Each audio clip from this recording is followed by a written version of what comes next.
akan sama-sama belajar mengenai sejarah sekolah minggu. Dari Alkitab sampai zaman sekarang. Siapa yang suka sejarah? Pelajaran sejarah maksudnya. Waktu di sekolah. Boleh angkat tangan. Cuma 1, 2. Emang nyebelin deh. Saya termasuk yang gak suka. Betul. Ngapain gitu ya belajar? Cuma ingetnya tahun, nama, begitu kan, tokoh zaman Perang Dunia lah, Diponegoro, wah, Ken Arok. Cuma pokoknya biar lewat aja ya. Gitu kita belajar, bukan nama aja, bukan. Saya tuh baru mengerti pentingnya sejarah karena saya percaya Tuhan. Nah, dari situ saya pikir ini yang sebetulnya perlu kita itu sama-sama. Nah, hari ini kita akan membahas tentang sejarah ini, dasar teologisnya sekolah minggu, sejarah dimulainya, duduknya sekolah minggu, pentingnya sekolah minggu, dan relevansinya bagi gereja. Kenapa sejarah penting? Sejarah menjadi penting karena history sebetulnya. Kita udah pernah tahu bahasa Inggrisnya sejarah tuh history, story-nya Tuhan sebetulnya. Kalau Tuhan menciptakan manusia Adam dan Hawa di dalam Taman Eden, lalu tidak ada Adam dan Hawa jatuh di dalam dosa, maka ada sejarah. Hah? Benar? Kenapa nggak ada sejarah? Sejarah dibungkus dengan waktu, betul, ya. Sejarah itu dibungkus di dalam waktu. Tetapi orang berdosa atau enggak dulu Adam dan Hawa, tetap ada sejarah. Cuman kalau Adam dan Hawa tidak jatuh di dalam dosa, sejarahnya beda dengan sekarang ini. Pasti. Dan pasti itu sejarah yang damai sejahtera luar biasa, bukan main, begitu. Tapi karena Adam dan Hawa jatuh di dalam dosa, lalu sejarahnya menjadi belok. Nah, tetapi waktu sejarah kita tahu bahwa ada tokoh, ada waktu, dan ada alasan, ada sebab akibat. Itulah sejarah sebetulnya. Nah, kalau kita cuma ingat tahun dan nama aja, nggak menjadi meaning, nggak menjadi sesuatu yang berarti. Tapi sejarah itu menjadi berarti buat kita waktu kita tahu kenapa. Misalnya, kenapa Adam dan Hawa jatuh dalam dosa? Kenapa Kain sampai mesti membunuh Habel? Kenapa ada peristiwa Menara Babel? Kenapa ada peristiwa Samuel? Misalnya, kenapa sampai Tuhan Yesus perlu datang misalnya? Nah, sebetulnya itulah sejarah. Oleh sebab itu menjadi history, dipahami sebagai itulah cerita dari Tuhan yang sebetulnya menjadi bagian yang indah. Nah, dari cuplikan sejarah manusia itu, hari ini kita mau sama-sama kenapa jadi ada sekolah minggu. Jadi sekolah minggu itu secara teologis seperti apa? Dalam Perjanjian Lama kita tahu Ulangan 6 ayat 4 sampai 7. Sebetulnya ini bagian yang pasti Pak Mimen juga udah pernah jelasin, diulang-ulang. Sama seperti isinya, bahwa itu harus diberitahukan berulang-ulang. Tapi jangan bosan ya. Jangan bosan karena memang ini dasar, yaitu sebuah perintah memperkenalkan Tuhan yang esa itu. Tuhan yang esa itu dengan segala sesuatu yang dikerjakannya, bahwa Allah itu sungguh-sungguh mengasihi manusia termasuk anak-anak, gitu ya.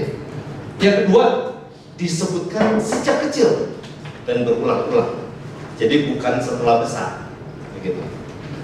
Nanti itu ada lebih detail lagi waktu kita di sesi kedua tentang bagaimana kita orang tua di rumah sebagai guru di rumah.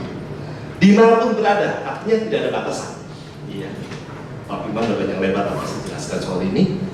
Nah, dasar teologis di Perjanjian Baru, kita ada beberapa ayat. Mari kita buka dari Matius 18 ayat 4 sampai 6. Matius pasal 18. Ada yang membacanya?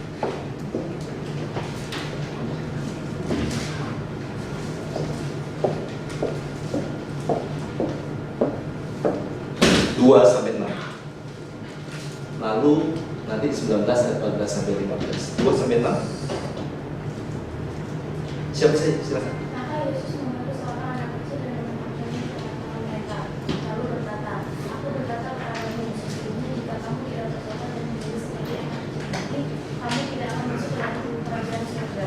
Sedangkan barang siapa melanjutkan menjadi seperti anak kecil ini, dialah yang bisa dalam kerajaan surga.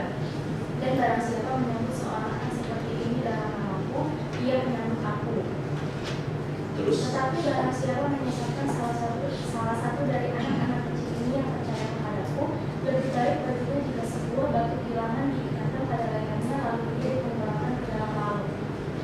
Terima kasih, serius sekali ya, serius sekali. Jadi bagi Tuhan anak kecil itu standar, menjadi tolok ukur, menjadi patokan. Kalau nggak bertobat dan menjadi seperti anak kecil, nah seperti anak kecilnya seperti apa? Nanti kita sama-sama tahu. Tetapi juga kalau ada yang berani menyesatkan, lebih baik kehilangan itu dimasukin ke dalam laut, ke batu masukin ke laut. Wah, itu keras sekali begitu ya. Jadi begitu serius anak bagi Tuhan. 19 ayat 14 dan 15 bisa tolong kita baca. Tapi Yesus berkata, biarkanlah anak-anak itu, janganlah menghalang-halangi mereka datang kepadaku, sebab orang-orang yang seperti itulah yang sudah terjadi surga. Lalu ia meletakkan tangannya atas mereka dan kemudian ia berangkat dari itu. Tuhan Yesus sendiri pun demikian serius sampai perlu memberkati secara khusus anak. Ini sebagai bagian juga bahwa anak, kenapa kita melakukan baptisan anak. Ada yang peneguhan anak lah, ada itu segala. Tapi kenapa kita di dalam reform meyakini bahwa perlu bahwa anak itu juga dibaptis, dibawa oleh orang tuanya sebagai bagian pertanggungjawaban kepercayaan yang Tuhan berikan pada kita. Anak yang dititipkan itu pun harus dibawa kepercayaan kepada Kristus, begitu. Nah, tapi ini kita lihat bahwa demikian serius, nggak boleh ada halangan. Sebab itu menjadi berat sekali bagi si anak. Kalau di dalam keluarga itu lalu orang tuanya berantem sama agama dan lain-lain, akhirnya itu nggak bisa pengakuan. Itu akan menjadi celaka yang besar bagi anak itu sendiri di kemudian hari. Tapi yang paling berat orang tuanya yang seharusnya bertanggung jawab soal itu. Kemudian 2 Timotius 3 ayat 15. Benar juga bahwa dari kecil engkau sudah mengetahui kitab suci yang dapat memberikan kepadamu dan menuntun engkau kepada keselamatan beriman kepada Kristus Yesus.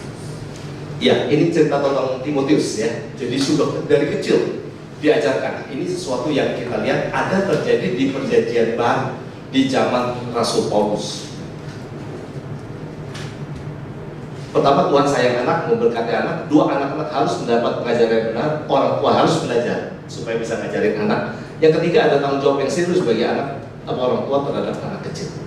Pendidikan itu bukan sekedar menyampaikan pengetahuan. Ini yang seringkali menjadi masalah di dalam keluarga karena kita itu nggak pernah jadi orang tua, iya kan? Jadi nggak ada percobaan jadi orang tua baru nikah. Percobaan jadi orang tua dulu udah punya anak, oh gini-gini, baru nikah lalu punya anak. Oleh sebab nggak ada pernah punya pengalaman kita soal itu. Justru karena kita tidak pernah punya pengalaman itulah sebetulnya menjadi hal yang luar biasa. Waktu kita taat pada Tuhan dan Tuhan akan menuntun kita bagaimana memimpin anak. Cuma kita mesti tahu bagaimana cara menuntun anak. Ya, jadi kita mesti belajar memang. Nah, orang tua harus mempersiapkan diri. Nah, pendidikan itu di mana aja, bisa terjadi di mana aja dan apapun untuk kehidupan kita. Bagaimana kita hidup, sebetulnya itu. Nah, pendidikan nggak terbatas hanya sekolah formal, tetapi nanti yang kita secara khusus belajar mengenai bagaimana dimulai di rumah. Nah, sejarah dimulainya sekolah minggu seperti apa? Nah, ini adalah ringkasan dari keseluruhan perjalanan Alkitab sebetulnya. Saya nggak tahu harus bisa jelas, memang tulisannya agak kecil. Jadi di perjanjian lama kita tahu bangsa Israel waktu itu dimulai pada waktu mereka sudah diperkenalkan nantinya kepada hukum Taurat, 10 perintah Allah begitu. Tapi sebelumnya coba kita tengok, apakah Adam dan Hawa tidak mengajarkan siapa Allah kepada Kain dan Habil? Ngajarin, iya kan? Sebab itu dua-duanya tahu bahwa mereka harus memberikan persembahan. Cuman masalahnya persembahan Kain tidak berkenan di hadapan Tuhan. Apakah orang tua sudah mengajarkan? Sudah. Meskipun belum ada standar yang seperti Tuhan mau, seperti di dalam hukum Taurat, seperti apa 10 perintah Allah. Tetapi di dalam hati ada hati nurani, ada kekekalan yang Tuhan berikan yang membuat orang nggak mungkin nggak ingat pada Tuhan sebetulnya. Jadi kalau ada orang ateis gitu yang bilang, oh nggak ada Tuhan dan itu sebetulnya hanya menipu diri dia sendiri, membohongi dia sendiri. Dan terakhir sekarang kita bahkan tahu orang bukan nggak percaya Tuhan itu tidak ada, tetapi kita lah jadi Tuhan itu kan begitu. Nah, tapi kalau kita lihat perjanjian lama, sebetulnya itu perintah Allah sendiri untuk ngajarin itu. Waktu dibilangnya nanti keturunan ular ini akan menemukan tumit, tetapi anak ini akan keturunan wanita yang akan melumpuhkan kepala, begitu kan, menghancurkan. Artinya sesuatu yang akan datang sudah dikasih tahu oleh Allah kepada Adam dan Hawa. Bagian pembinaan itu sudah sampai ujung. Memang tidak diceritakan detail seperti apa, tetapi untuk hidup sehari-hari pun sudah diceritain. Kamu akan harus bekerja keras untuk bisa makan. Perempuan, kamu akan setengah mati untuk melahirkan. Tetapi disebut kamu akan suka ini. Makanya kan biasanya kalau istri saya aja dulu gitu kan, melahirkan anak saya yang pertama, kedua itu kembar. Jadi udah selesai melahirkan, kapok gitu kan, kapok. Tapi udah sekian lama, seneng ya. Lihat anak itu begitu cute banget, perkembangannya tiap hari ada aja yang baru. Kalau dulu anak dulu nggak secepat anak sekarang, bayi sekarang benar-benar luar biasa ya.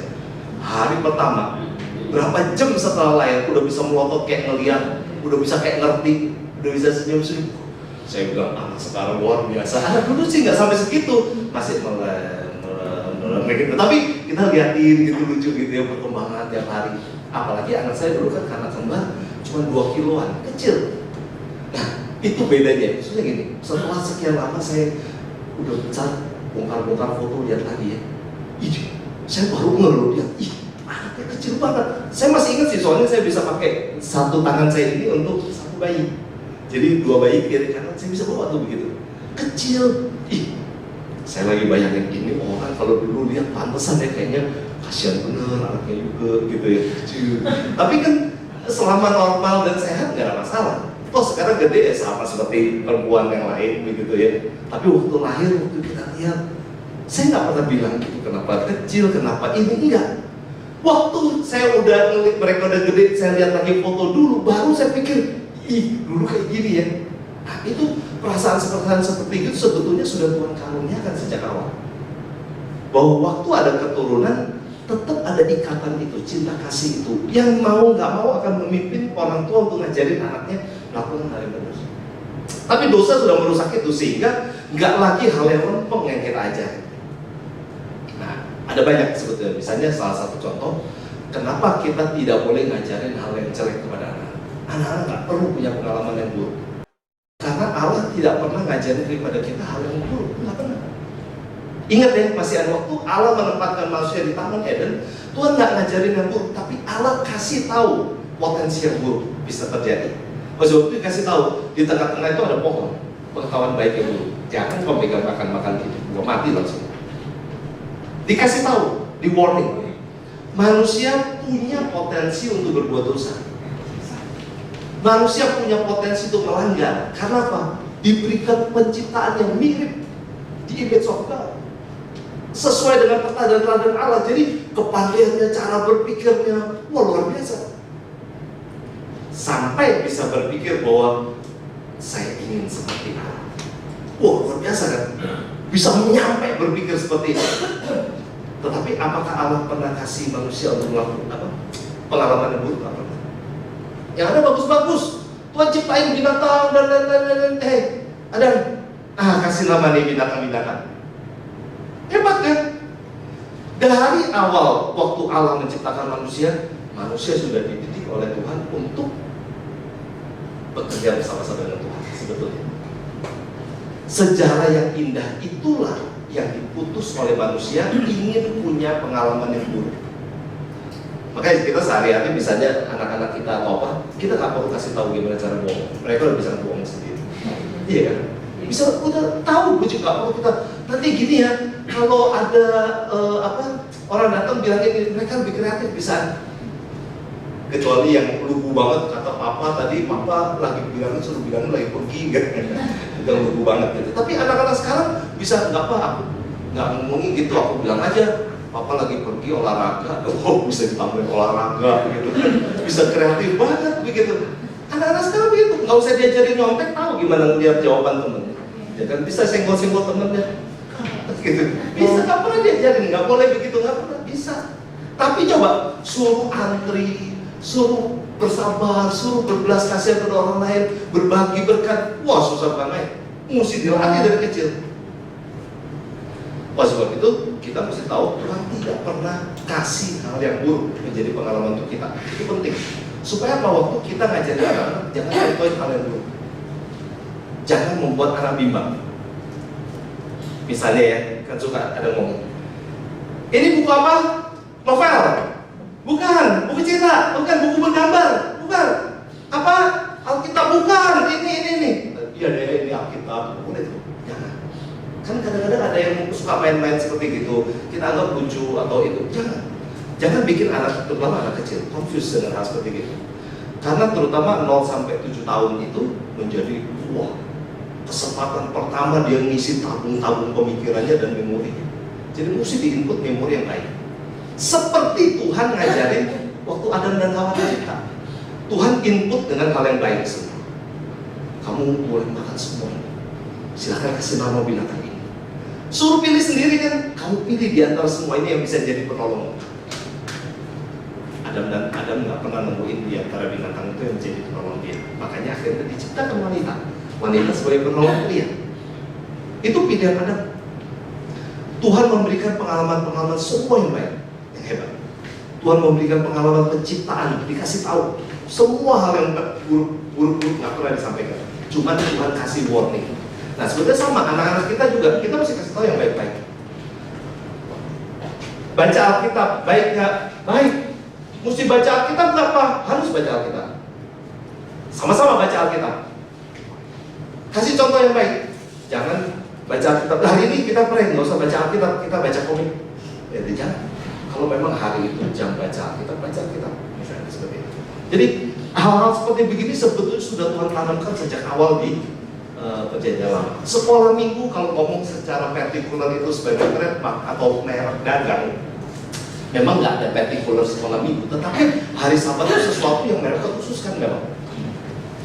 Setelah ada hukum Taurat dan lain-lain. Tapi dulu penciptaan gimana? Sudah dikasih tahu ada hari perhentian kok. Ada dan Hawa udah tahu dari awal dulu. Ada waktu di mana harus ada Tuhan. Makanya dia juga melakukan persembahan. Ada persembahan yang harus dinaikkan untuk pengampunan dosa dan lain-lain, penebusan terhadap dosa dan lain-lain. Jadi kita lihat ya bagaimana Tuhan sejak awal sudah poin-poinnya itu dikasihin. Oleh sebab itu kalau kita perhatikan ada kegiatannya.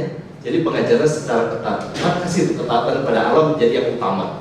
Anak-anak dididik sendiri oleh orang tuanya. Waktu zaman sudah lepas dari pembuangan di Mesir, bagaimana pengajaran itu lebih ditekankan gitu ceritanya.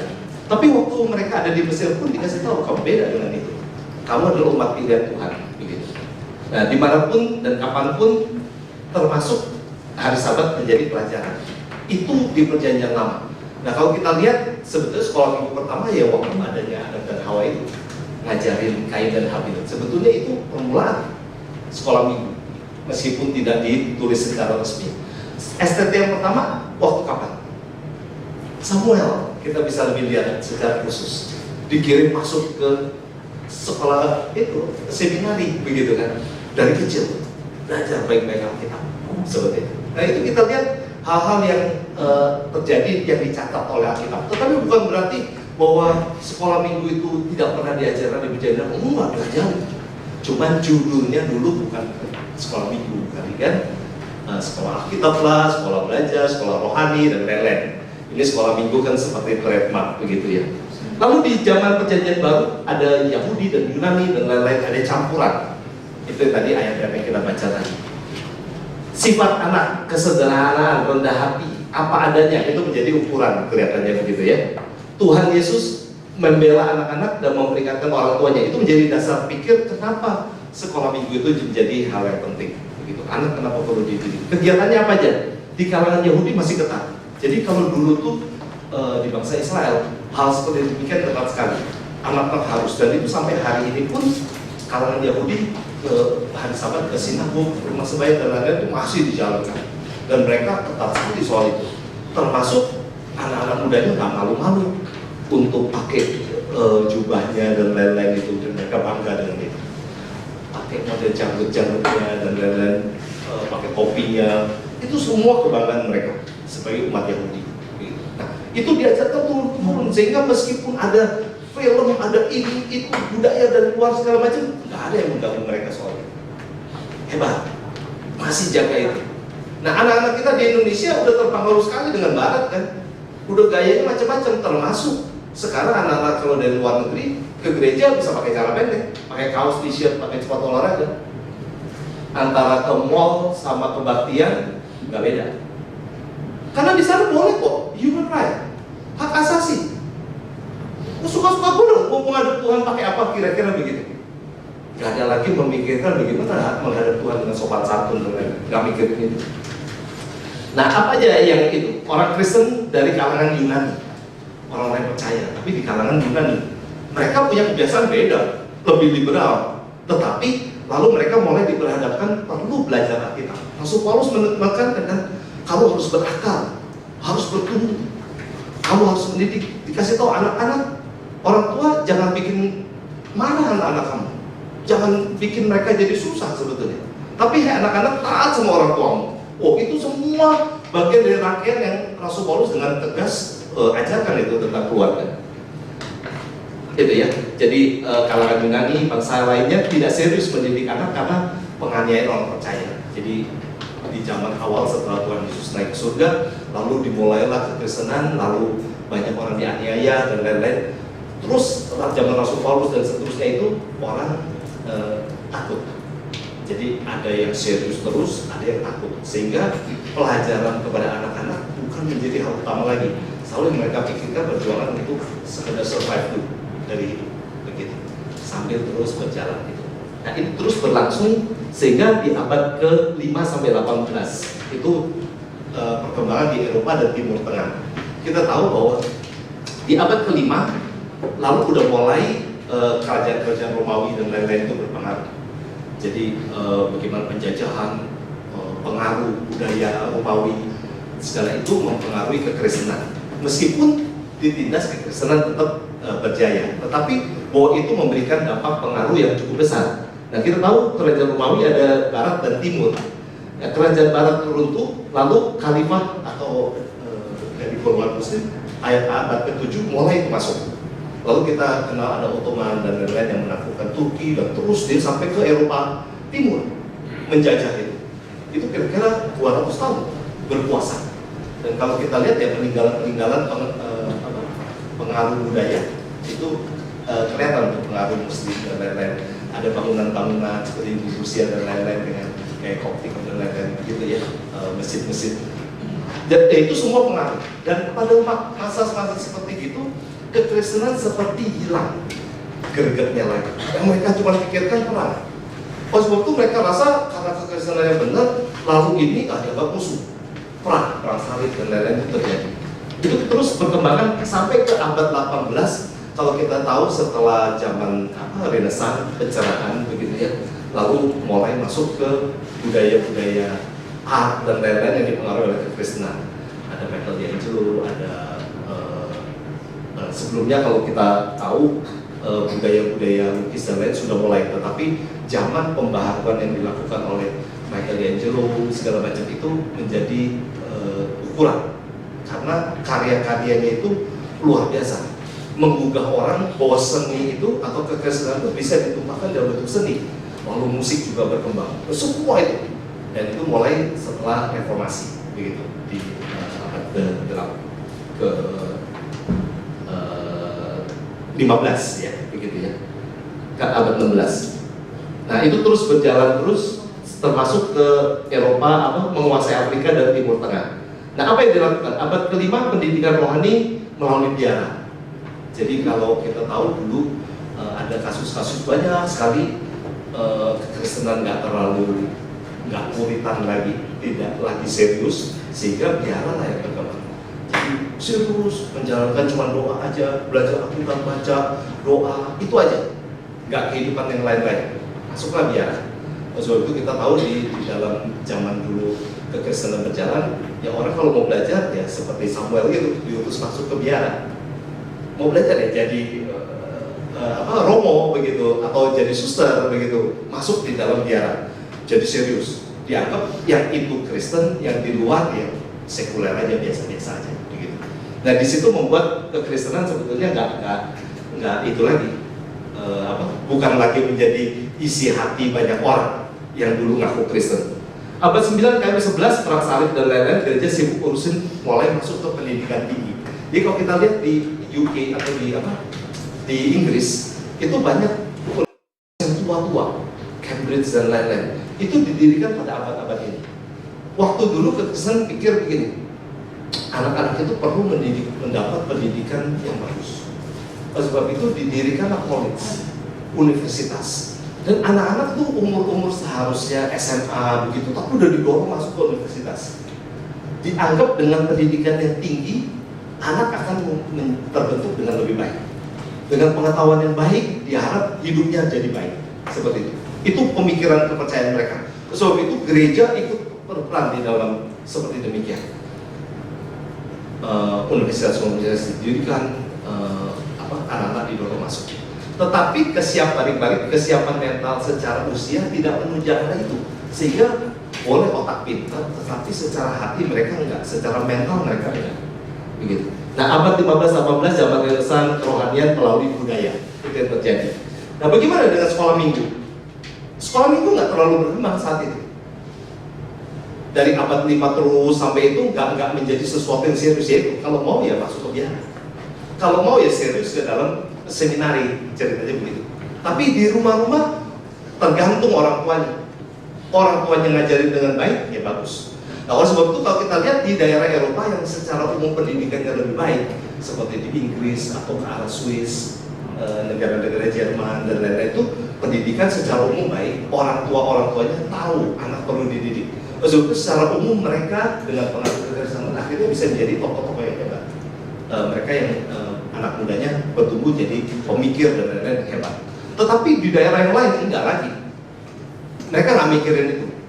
Nah, oleh sebab itu ini menjadi satu sisi kebaikan, tapi satu sisi menjadi mulainya kemerosotan dalam kekristenan. Nah, lalu di abad ke-18 dan seterusnya, waktu udah mulai masuk ke jalan modern dan lain-lain, mulailah yang ada kita tahu sekolah minggu oleh Robert Wright. Nah, tetapi kita lihat bahwa sejak zaman itu modern, orang-orang yang pintar-pintar ini mulai pikir, ya kalau cuma budaya aja nggak cocok, ekonomi perlu berkembang. Nah, pemikiran mengenai ekonomi dan lain-lain itu dihasilkan dari abad-abad setelah Renaissance ini. Prinsip ekonomi bagaimana? Wah, berkembang. Lalu kita tahu di permulaan abad 19 itu mulai kapitalisme dan lain-lain. Mulai masuk ke berikutnya di abad 20, ke komunis lebih berkuasa lagi dan lain-lain. Nah, kita lihat waktu perjalanan seperti demikian, kekristenan menjadi hilang warnanya. Diganti dengan uang sebetulnya, diganti dengan teknologi, diganti dengan nama baik, nama besar. Maksudnya kalau kita lihat orang berlomba-lomba menemukan, entah di bidang kedokteran, entah di bidang teknologi, pesawat terbang, penisilin ditemukan, seperti itu. Lalu di bidang pendidikan, orang perguruan tinggi dan lain-lain itu didorong terus. Sistem pendidikan dimulai lagi dengan mulai anak-anak dan lain-lain itu diperkuat. Nah, tapi kita lihat mereka akhirnya kecewa sendiri. Pada waktu di tahun 19 awal abad ke-20, 19 Perang Dunia Pertama terjadi, 15 ya. Perang Dunia Pertama tahun berapa? Nggak penting ya tahun deh. Yang penting pernah ada Perang Dunia Pertama. Perang Dunia Kedua sekitar tahun 1945-an gitu ya, 50-an gitu. Tapi waktu mereka rasa, oh teknologi, lalu sistem keuangan, industri dan lain-lain maju, yang mereka berharap bisa membuat kesejahteraan manusia itu hebat, lebih baik, ternyata gagal. Gereja pun gagal menjadi contoh. Yang ada persaingan pertempuran, itu yang terjadi. Nah, ini menjadi kemunduran gereja. Oh, sebab itu setelah Perang Dunia Pertama terjadi, orang mulai berpikir, oh kalau gitu kita perlu kembali kepada Tuhan. Nah, zaman modern lewat menjadi zaman postmodern. Setelah zaman modern, orang mulai pikir kembali, tetapi generasi mudanya sudah menjadi rusak. Itu generasi XY dan lain-lain yang hippies, mereka yang mau bebas, nggak mau lagi terikat. Satu sisi orang tuanya mau puritan, mau kembali kepada Tuhan. Oh, sebab itu memang itu menjadi peralihan. Gereja, ada gereja yang maju terus, ada gereja yang terus merosot dan dipengaruhi oleh budayanya. Budaya yang mempengaruhi gereja akhirnya terus masuk ke dalam posmo dan lain-lain. di abad postmodern dengan gerakan zaman barunya New Age Movement. Tapi gereja yang benar ya terus berjalan. Di sisi reform, di sisi presbyterian ada gereja yang baik-baik, yang bagus-bagus begitu ya. Nah ini terus anak-anak dieksploitasi menjadi pekerja itu di awal abad 18-19. Ekonomi amburadul, setiap orang merasa benar, generasi muda menjadi generasi yang terhilang sebetulnya. Oleh sebab itu kalau kita lihat setelah itu terus ke pertengahan abad ke-20, sekitar waktu kita mulai zaman kemerdekaan dan lain-lain, di negara Eropa dan lain-lain, anak mudanya jadi mulai rusak. Karena mereka rasa tadinya mereka bisa hebat dengan teknologi dan lain-lain, dengan keuangan, tapi ternyata ambruk semua waktu perang dan lain-lain. Oleh sebab itu zaman menjadi zaman yang tidak tentu. Nah disitulah masuk posmo. Orang rasa kita mesti dekat sama Tuhan. Kita nggak bisa ngandelin teknologi, kita nggak bisa ngandelin ilmu pengetahuan, ini. Mulai human rights. Jadi hak setiap orang. Nah itu yang terus berlanjut, akhirnya hak setiap orang itu menjadi hak saya jadi Tuhan juga. Kalau saya bilang ini benar, ya suka-suka saya, begitu. Kamu bilang itu salah, ya suka-suka kamu. Pokoknya saya, kamu, begitu. Nah itu menjadi egoisme yang terus berlanjut. Nah anak-anak kita menjadi terpengaruh di sekolah minggu. Saya beberapa waktu yang lalu dengar di radio LPK misalnya, pesan tentang bagaimana mendidik anak. Salah satunya, kasihlah pengertian kepada mereka kenapa mereka harus belajar baik-baik dan lain-lain, supaya nanti mereka gampang cari uang. Kalau punya uang, hidup bisa jadi enak sih. Bahaya juga nih kalau radio Kristen menyuarakan hal seperti demikian. Kalau anak-anak cuma di ujungnya selalu digoda dengan uang, nih selalu cuma harta dan lain-lain, kenikmatan, kesukaan, repot. Nah ini peran guru sekolah minggu atau kita sebagai ibu di rumah atau bapak sebagai ayah di rumah, bagaimana kita ngajarin anak kita jangan sampai naruh pemikiran kita di situ. Karena Tuhan nggak pernah ngajarin kita untuk tergantung sama uang. Jangan khawatir, dibilang Matius.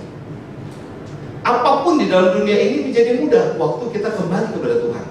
Intinya itu. Kita bisa melakukan apapun juga kok, seperti sejarah membuktikan kelirunya pada waktu bukan Tuhan yang menjadi utama. Atau merasa bahwa kita seperti ngikut Tuhan, tapi sebetulnya kita bukan benar-benar spiritual. Enggak. Itu sebagai topeng aja. Seperti kalau sekolah ada pelajaran agama kita tempelin, seolah-olah murid kita jadi murid yang agamis, begitu kan? Murid yang belajar tentang Tuhan, itu lalu cukup. Padahal Tuhan agama bukan soal itu. Soal Tuhan bukan soal pelajaran, bukan soal pengetahuan seperti tadi, bukan transfer ilmu, bukan. Tapi bagaimana hati kita berubah itu, begitu kan? Nah ini yang keluar dari itu. Oleh sebab itu terjadi Robert Reich ini yang kita lihat sama-sama. Waktu zaman lalu industrial mulai jalan, mesin dan lain-lain hebat, tenaga kerja dibutuhkan. Nah disitulah ekonomi pas jelek, kehidupan nggak terlalu bagus, anak-anak pun harus kerja. Ini yang terjadi di Inggris. Kejatuhan ekonomi di sana membuat keluarga pada nggak punya uang. Akhirnya anak-anak pun harus kerja. Sekolah menjadi terganggu. Oleh sebab itu kejahatan banyak. Anak-anak masuk penjara. Nah ini yang menggugah Robert Reich. Nah dia tergugahnya. Nah ini revolusi industri, penemuan mesin uap dan lain-lain. Banyak pekerjaan jadi hilang juga karena digantikan mesin. Tapi juga tenaga anak-anak perlu untuk dieksploitasi karena murah, begitu. Jadi anak-anak juga kerja, kejahatan tambah, penjara penuh, itu yang terjadi. Nah Robert Reich sendiri ngelihat, dia seorang wartawan, dia nolong narapidana dan lain-lain, melakukan pembinaan sebetulnya tadinya. Tapi ini semua didorong setelah orang tuanya sendiri meninggal. Orang tuanya itu punya penerbit, punya koran, begitu ya. Barangkali Bapak Ibu sudah ada yang pernah dengar soal dia. Tergugahnya dia waktu dia rasa, orang tua dia ninggalin warisan yang hebat. Bagaimana dengan anak-anak itu yang nggak punya? Nah, dia pikir bagaimana dia bisa berbagi. Sebab itu dia mulai pelatihan untuk narapidana dan lain-lain. Tetapi akar masalahnya sebetulnya yang ditemukan itu anak-anak yang nggak dididik dengan baik ini. Sebab itu dia akhirnya mulai masuk ke bagaimana mendidik anak-anak yang nakal itu. Nah, dia pakai hari Minggu sebagai hari sekolah, maka disebutnya sekolah Minggu. Itu dia memang yang memonopoli kembali.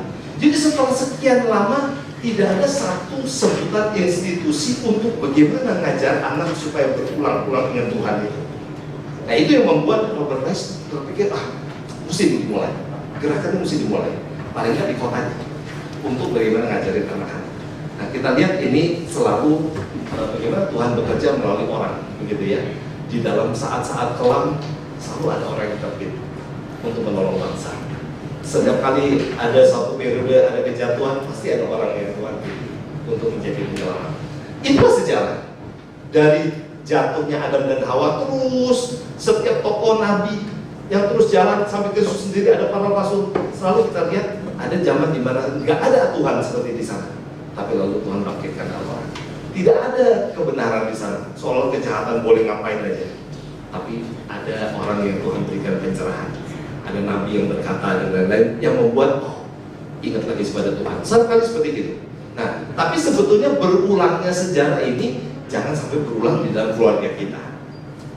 Nah, ada orang tua yang rasa begini, aduh kita ini memang keluarga kita ini jauh. Nah, ada yang ngomong begini, misalnya, tapi ini bisa jadi. Artinya gini, kalau misalnya di atas kita itu biasa orang tua kita untuk cerai-cerai, itu bisa menjadi pattern. Dulu Ngkong juga cerai kok, atau Kungkung juga dulu cerai, temen Ngkong juga cerai, misalnya gitu. Mempermudah ngambil keputusan karena ada contoh, begitu. Nah, tetapi kalau kita lihat bahwa di satu sisi yang lain juga Tuhan bisa membawa hal-hal yang kelihatannya berat di dalam keluarga itu pun bisa diterobos dengan bangkitnya ada orang yang percaya Tuhan sungguh-sungguh di dalam keluarga, lalu membawa keluarga itu kembali pada jalan Tuhan. Jadi bukan berarti kalau ini Tuhan cerai pasti ujungnya akan terus, belum tentu. Kita mesti punya pengharapan seperti itu. Nah itu yang terjadi pada waktu kita bimbing anak-anak kita. Anak-anak kita yang nakal, bukan main, bisa dikasih tahu, nggak bisa apa-apa. Semua intinya cari perhatian ya. Nah kita kalau tahu, keluarganya begini-begini, nah bagaimana membawa anak itu untuk dia percaya sungguh-sungguh. Nah itu memang perlu special effort.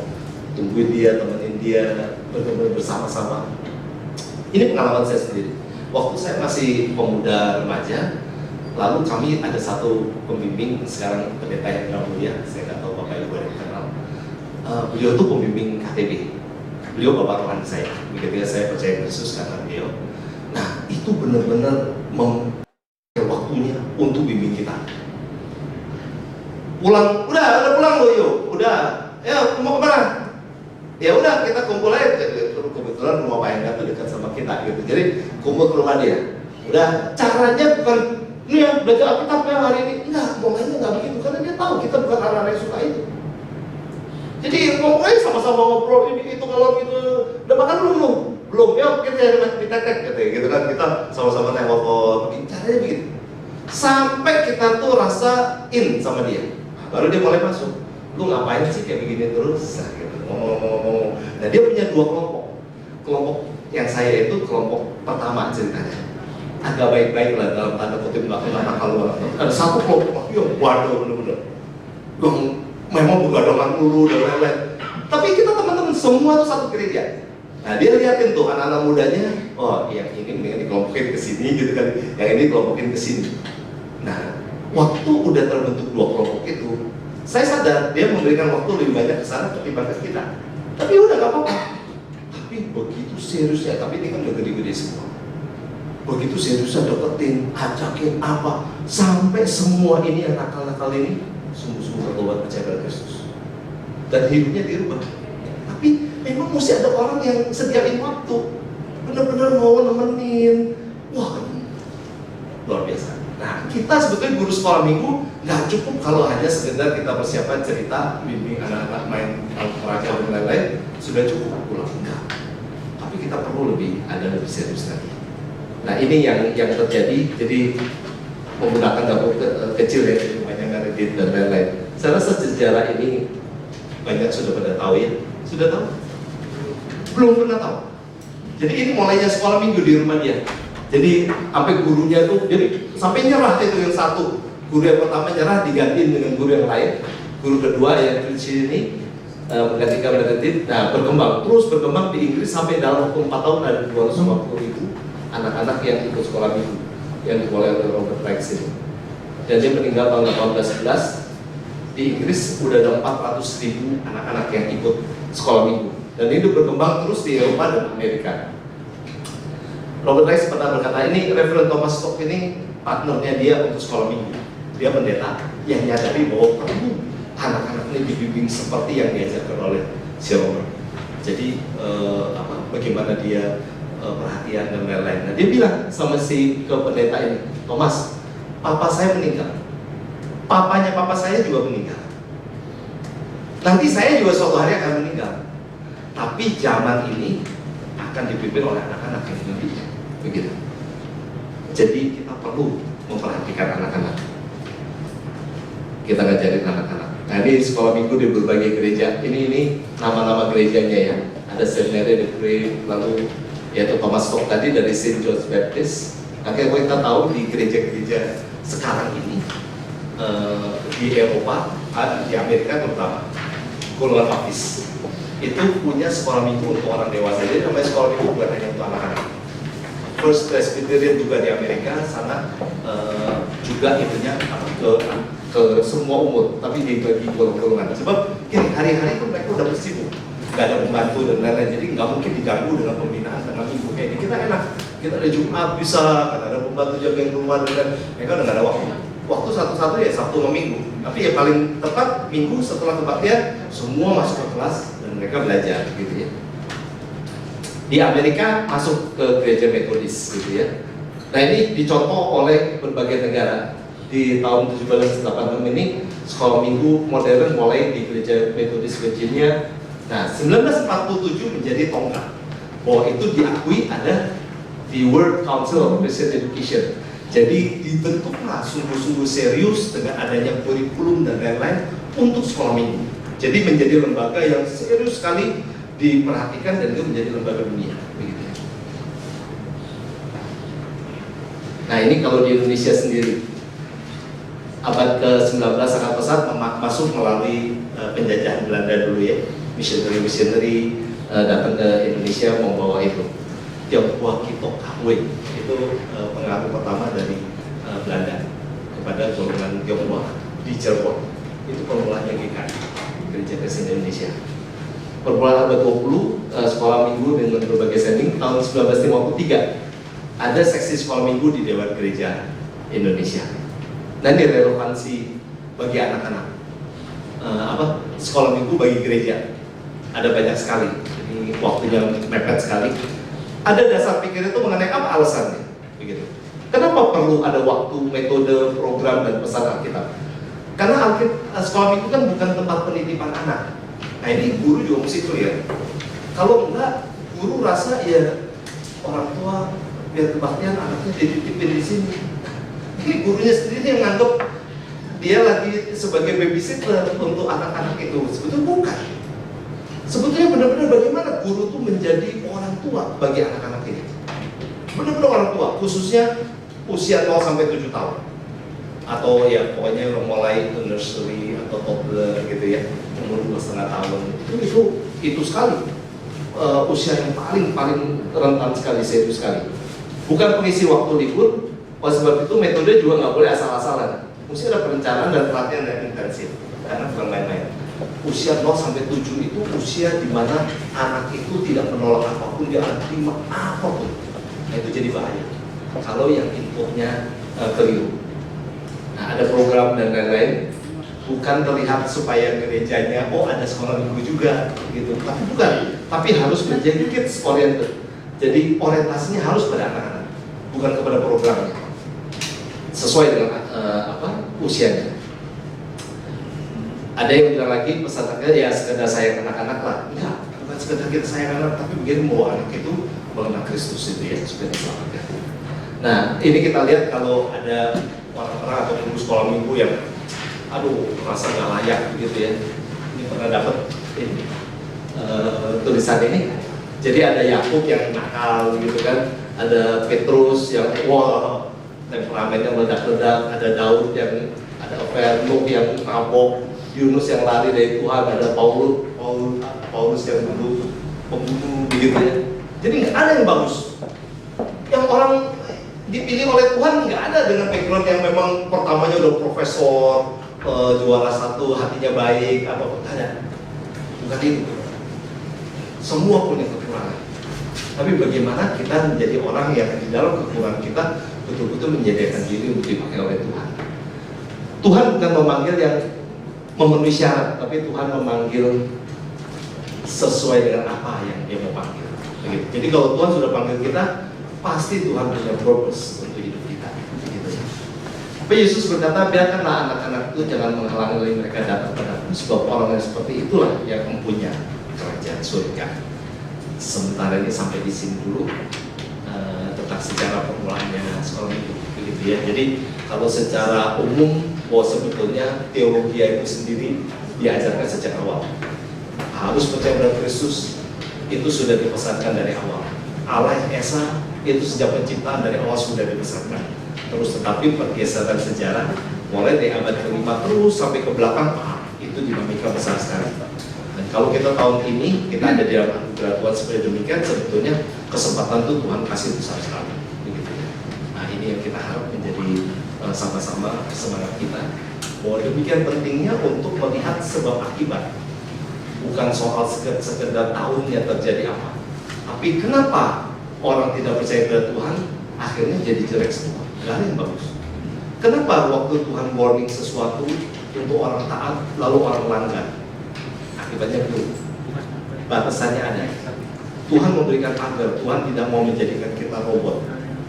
Oleh sebab itu waktu kita ngajarin anak kita pun kita harus men-treatment mereka sebagai orang, ya, bukan robot.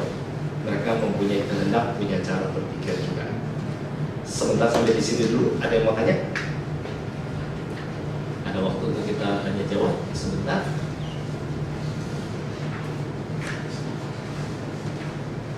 Sejarah menggaring ya, kalau mau ditanyain apa yang mau ditanyain gitu ya. Tapi itu tadi, kalau kita memahami setiap kejadian itu ada sebab akibatnya menjadi menarik. Oh, begini akibatnya. Oh, ada ini jadi begini. Nah, itu yang sebetulnya kita mesti belajar.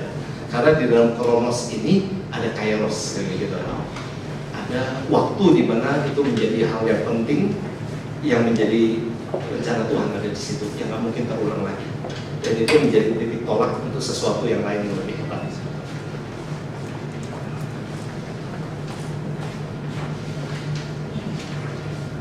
Ada yang tanya? Ya. Nah nanti pikirkan apa sejarah sekolah minggu di gereja saudara masing-masing. Kedua, pikirkan sejarah hidup saudara sebagai guru sekolah minggu. Coba catat sebab akibatnya. Ada titik-titik tertentu, tahun tertentu yang paling berkesan bagi saudara. Coba catat itu. Nggak untuk dikumpul, ya, tetapi untuk diri sendiri. Tuliskan. Lalu ada pesan apa yang kita jadi teringat yang Tuhan sebetulnya waktu itu udah kasih, tapi kita nggak ngerti. Begitu. Nah, catat itu. Nanti dari situ ya kita bisa hitung sama-sama betapa Tuhan itu sebetulnya nggak pernah lepas dari memimpin kita. Hanya kita yang lalai itu, kita nggak memperhatikan itu bahwa itu Tuhan yang pimpin kita itu. Lalu apa yang menjadi rencana kita ke depan? Apa nih yang saya perlu? Apakah kita tetap bergerak seperti Robert Lights yang benar-benar mikirin, oh saya mesti ambil bagian lebih berat lagi, ini lagi. Karena dulu kan nyangkut uang dan lain-lain, nggak gampang ngasih makan anak-anak itu sekolah minggunya ya, memperhatikan beliin buku tulis atau apa. Karena orang tuanya pada nggak kerja, lalu anaknya mesti kerja, oh gimana, nggak gampang, kompleks sekali. Tetapi kegigihannya, waktu dia tahu bahwa Tuhan panggil dia untuk itu dan dia mau kerjakan, itu menjadi kunci bisa berhasil. Sama seperti waktu Pak Butman dapat panggilan dari Tuhan untuk mulai sekolah Kristen Makedonia. Siapa yang tahu? Nggak ngerti. Beliau yang tahu. Ajak kita ikut sama-sama terus jalan. Kita tahu mesti ngapain? Enggak. Intinya cuma satu, bagaimana taat aja sebetulnya. Taat pun kita suka bandel. Nah, sepanjang yang kita belajar untuk taat itu, Tuhan ngajarin kita banyak hal. Seperti jangan lihat orang dari penampilan. Kita kan suka ngukur selalu begitu. Oh ini orang tipe kayak gini bisa kasih persembahan banyak nih, gitu kan. Kita selalu mikirnya gitu nih. Kalau kita lagi fundraising kan, wah targetnya kira-kira ini. Waduh, Tuhan kasih tahu bukan itu semua, keliru kamu. Ternyata ada janda tua yang santai-santai, yang sederhana sekali, kasih yang paling gede. Malu kan kita. Terlalu manusiawi sekali kan mikirnya kayak dagang gitu. Dari Tuhan kok. Wah Tuhan kalau bikin malu kita tuh telak sekali. Pikiran kita tuh dia bolak-balik benar-benar. Nah tapi masalahnya kita kalau udah belajar gitu lalu next siapa? Nah itulah sejarah sebetulnya. Nah 14 tahun Makedonia sejarahnya banyak sekali. Itu sebab akibat sekali yang kita lihat bagaimana Tuhan memimpin. Nah sama Bapak Ibu pasti punya sejarah di dalam gereja masing-masing sebagai guru sekolah minggu. Nah catat itu. Karena yang tahu cuma saudara. Catat itu lalu ingat-ingat lagi titik-titik mana tuh sebetulnya menjadi kairos yang membuat kita menjadi lebih bertumbuh secara iman pada Tuhan. Itu yang penting. Dengan itu kita jadi bisa ngajarin anak kita dengan lebih sungguh. Kalau nggak ada yang mau tanya, kita break. Bisa ke kamar kecil dulu atau mau ini? Ada yang mau tanya? Nggak ada? Kalau enggak, jadi kita sebentar, lalu 5 menit ya. Kita biar bisa mulai yang sebetulnya next lebih panjang. Yang bagaimana kita sebagai orang tua menjadi guru di rumah.